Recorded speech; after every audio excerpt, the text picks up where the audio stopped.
我想的梦，古没个年，giờ tia nu nó gió gió nhẹ,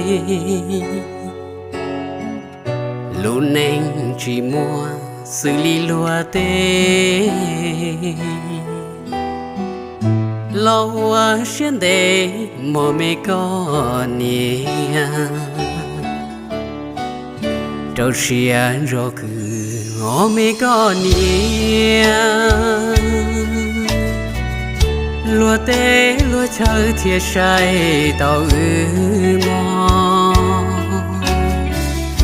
cứ tì phong dư lúa chia lì nô, xuân rong tiệt rừng mua có thiệt cũ.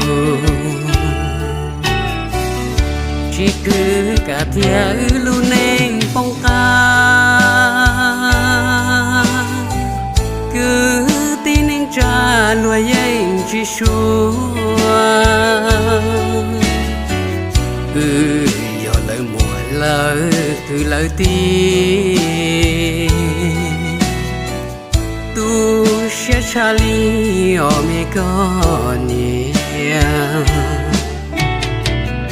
Sao tu sẽ cú mê con nia, vì ước chỉ mua tu tru tu pa, mà cứ mà bệnh tu yên vô cha.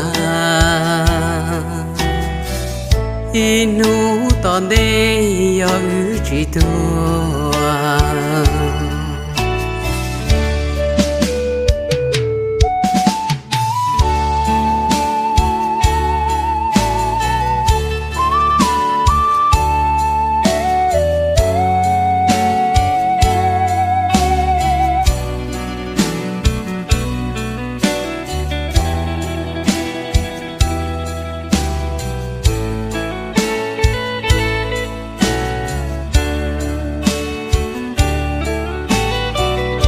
Chỉ cứ cả thiệt luôn nên phong ca, cứ tin nên trả lúa yên chỉ xua. Giờ lời mùa lời cứ lời tin, tu sẽ trả lý ở mê con nia.